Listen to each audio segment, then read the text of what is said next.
gentlemen, my first guest tonight is a beloved three-time Emmy Award winner you know from Everybody Loves Raymond and The Middle. She now stars in the new CBS sitcom Carol's Second Act. Please welcome back to The Late Show, Patricia Heaton.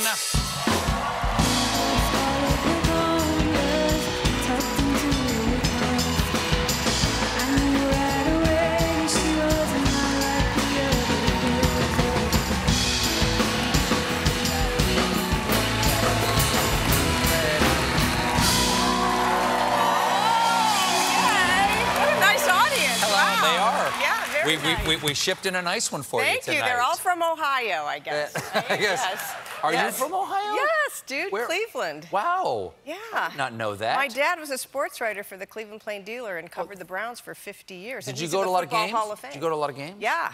Yeah? Yeah, a lot of Indians, a lot of Browns. It kind of builds character, you know, to follow the Browns. Suffering. Yeah, suffering. It goes with the Catholicism. Exactly. Exactly right. Exactly. Another jewel in your crown, as my mother used to say. Yes, Offer it up. A couple years off of purgatory for being a Browns supporter. Yeah. Because you've already spent your life in hell. In hell, yes. Now, the last time you were here, we had what many have called a Catholic throwdown.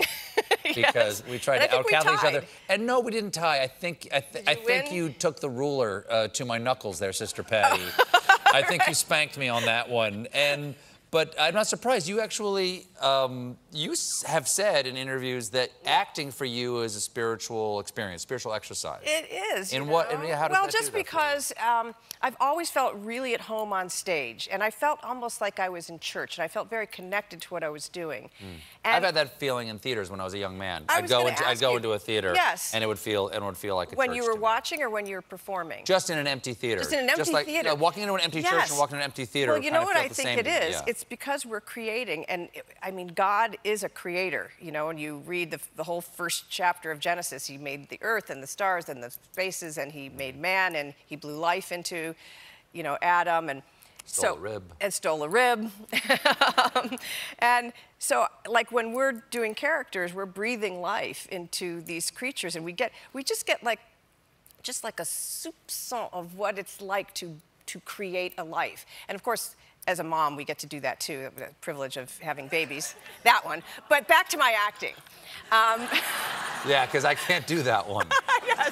Did your faith have anything to do with, like, your early career? Because I had such enormous doubt about whether I was going to be able to do this as a living when I was younger, and I would go to church and just, like, try to pray it out, just to figure out, like, is this the right thing for me to do? All the time.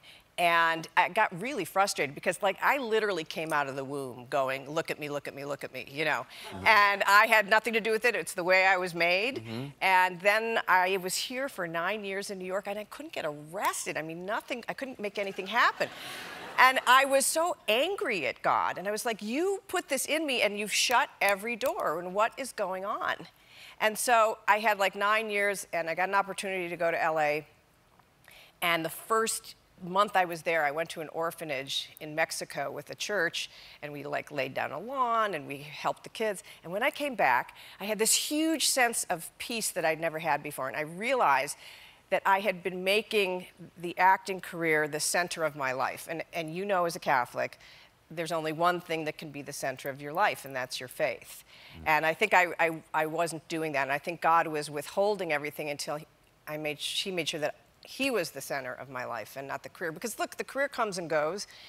Well, not for me, apparently, but for some people. I've heard. Yes. But, you know, and you can't rely on those things because they don't last. And you have to know that the purpose of your life is glorifying God with your life, not glorifying yourself with your career. Do you still have these conversations with God now? I had a big one recently. Okay. Like, you're the first person I'm telling publicly, actually, all of you. So don't tell anybody else, okay? Okay. Yes, I haven't had a drink in 14 months. And oh, good for you. Good for you. Thank you. And why did you have this conversation? What brought you to that? What brought me to that was I was drinking too much. Okay. So there's that. Yeah. No, I just felt like it's this weird thing as you get older, especially for women, and life, you know, you kind of see death at the end of the road, like it's coming at you fast. Keep it light. It's late night. Keep it light. I think this is the perfect time to talk about death, is right before people are going to bed. Sure. Okay. Sweet dreams. But anyway, you know, I just saw that I was like looking forward to things because I was going to have a cocktail at them, and in my head, I have like their prayer thoughts, more like thoughts, right? Mm-hmm. And I just said, okay, God, I know I want to quit drinking. I'm pretty sure I want to quit, but I have no willpower to do it. So you have to do it. And literally within 48 hours, I'd had a couple glasses of wine. I was at a party with a bunch of people. I was trying to make a joke. Mm-hmm. And I tried to say the word tradition. In our family, it's a tradition. I was saying something. Could not pronounce the word. 3 times tried to say it. I can't even mispronounce it for you now the way I was doing it. Yes. And I thought, what's going on in my brain? That there's a synapse thing that's misfiring. Yep. And what is that alcohol doing to my brain? And I realized, like, that was the answer. Like, you need to stop this because it's not good for your brain. And I haven't had a drink since then. And it was so lovely that you all applauded, because as I've told friends that I've stopped drinking, the reaction has been, why? You're so fun. Yeah, I know. Yeah. Well, you have a new show. Yes. You have a new show. Don't know if you talked to God about this one, but you have a new show called Carol's Second Act. Yes. Premiered last night here on the CBS television network. 2 previous sitcoms of yours went for 9 years. Yes. I got to imagine everybody on the cast is like, give me that Heaton magic. Give me that Heaton magic.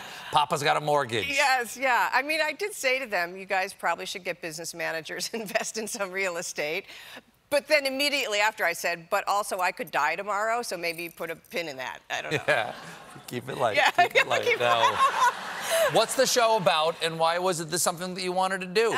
Carol's Second Act is about a woman of a certain age who, her husband's divorced her, her kids are out of the house. She's a high school science teacher, but always wanted to be a doctor, so she decides she's going to take a chance and become a doctor. So we pick up at her first year of residency at a hospital, and she's the oldest intern. And it's about her grappling with, you know, making this move and exploring her life and being brave.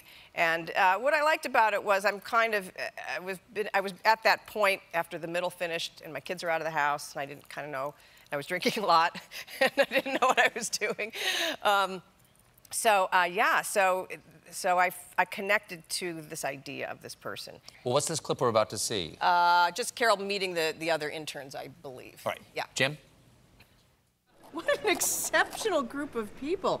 I'm Carol Kenny. I'm very into secondary infections, and I am so excited to be here.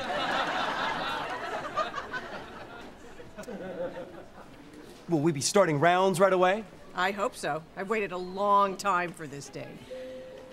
A long time to be chief resident? Me? You think I'm chief resident? No, this is my first day. I'm an intern, just like you. But you have a clipboard. Yes, I love clipboards. Patricia, great to see you again. Yeah, Thanks for being here. For having me. Carol's Second Act airs Thursday nights at 9:30 on CBS. Patricia Heaton, everybody. We'll be right back with Tegan and